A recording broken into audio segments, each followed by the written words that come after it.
Bonjour, bienvenue pour cette nouvelle capsule vidéo de Réinfo Covid. Nous sommes le 9 avril 2021.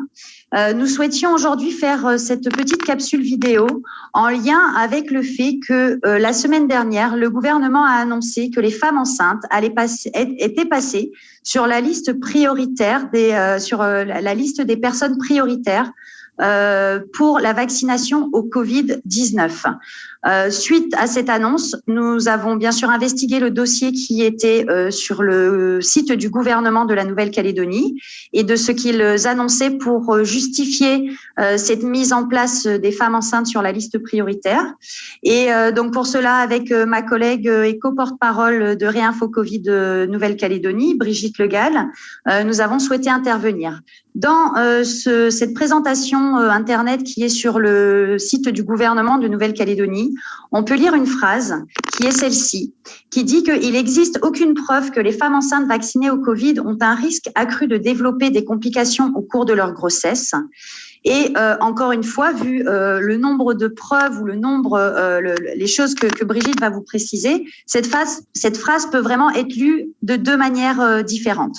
Donc bonjour Brigitte, merci d'être avec nous. Est-ce que tu peux nous donner un peu plus de précision pour cela, qui serait vraiment accessible à toute la population en termes de compréhension? Oui, bonjour Gaëlle, bonjour tout le monde. Oui, ça va être très simple. Lorsque le laboratoire Pfizer a commencé à distribuer son vaccin, il avait, étant donné qu'il est dans une autorisation de mise sur le marché conditionnelle, émis un certain nombre de choses. Il avait étudié à peu près 44 000 personnes. Or, ce qu'il faut savoir, et c'est ce qui nous importe aujourd'hui, c'est que lorsqu'il a fait les études, il a complètement exclu les femmes enceintes et allaitantes. Elles ne faisaient donc pas partie de l'étude, ce qui veut dire qu'aujourd'hui, lorsque l'on va faire une injection à une femme enceinte, il faut savoir qu'aucune étude au préalable n'a été réalisée sur cette partie de la population. Aujourd'hui, les études vont être menées sur ces femmes enceintes.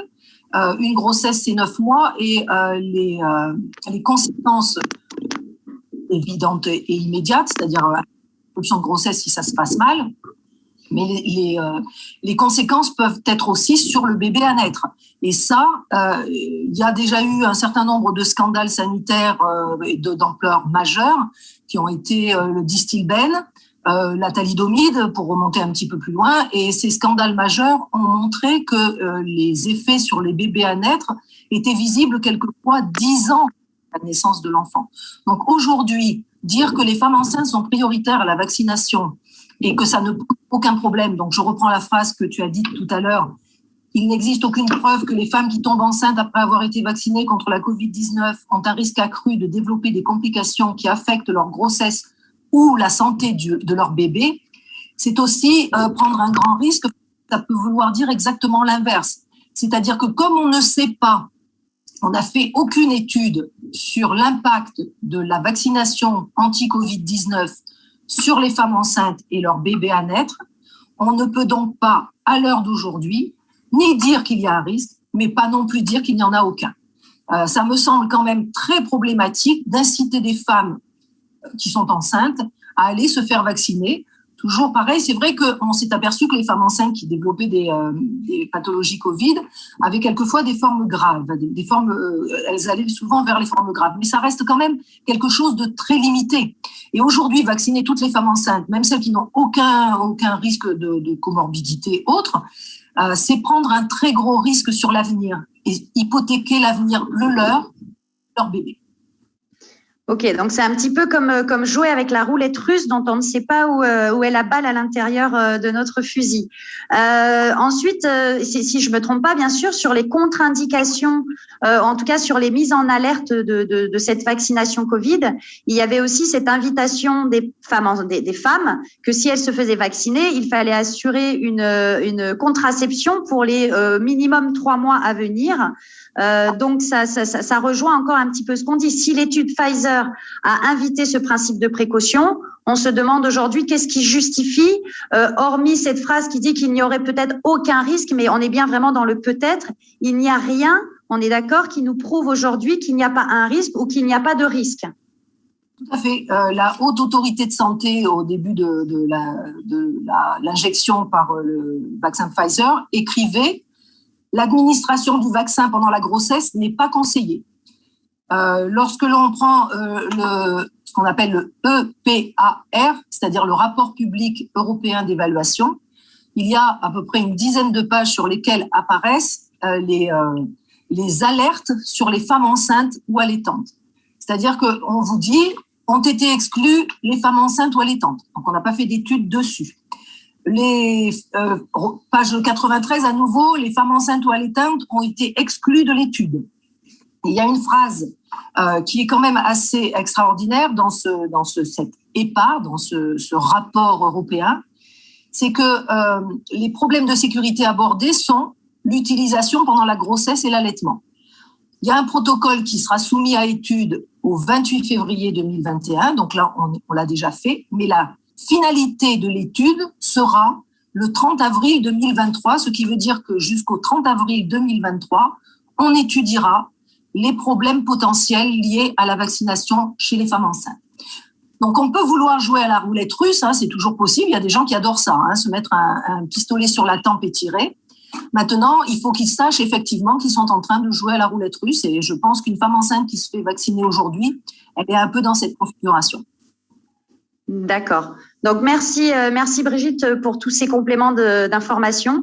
Donc, on rappelle aux auditeurs ou à ceux qui nous écouteront qu'avec Réinfo Covid, nous jouons vraiment sur le principe de précaution, sur ce principe de bénéfice-risque. Aujourd'hui, l'idée, ce n'est pas de faire peur aux femmes enceintes, que ce soit autant par rapport à cette vaccination que par rapport à ce virus, mais d'inviter vraiment à la précaution, à l'intérêt, à la capacité que vous auriez de vous poser des questions et peut-être aussi à se référer de qui est ce laboratoire qui souhaite nous imposer ce vaccin dont le passif porte à confusion et nous permet d'émettre des grands doutes sur son souhait vraiment de soigner les gens plutôt qu'éventuellement de faire du profit tout simplement. Donc aujourd'hui, on invite vraiment les femmes enceintes de Nouvelle-Calédonie à encore plus prendre soin de leur santé, à encore plus éveiller ce qu'on appelle la joie, la bonne humeur, le bien-être, la détente et la confiance aussi que si elles respectent les gestes d'hygiène de vie au quotidien, si elles respectent des mesures de bon sens en termes d'alimentation, en termes de dodo et de toutes ces choses-là, qu'elles ont pour l'instant pas de raison avérée de passer par cette vaccination. Est-ce que tu voudrais rajouter quelque chose, Brigitte, pour terminer cette capsule vidéo sur les femmes enceintes ? Non, tout à fait. Tout ce que tu as dit est très juste. Il faut effectivement regarder.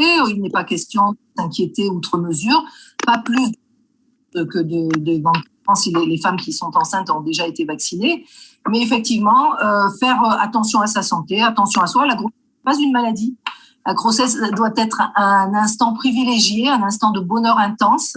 Et il ne faut pas effectivement que ça devienne un sujet d'inquiétude. Donc, j'invite mes compatriotes calédoniennes à vivre cet instant de leur vie avec le plus de bonheur, le plus de joie et le plus de sérénité. Et donc, de nous faire de très jolis petits Calédoniens dans l'avenir, dans un avenir proche et un petit peu moins proche. Super, merci. Donc, merci à tous pour votre écoute et à tout bientôt pour une prochaine capsule vidéo Réinfo Covid Nouvelle-Calédonie.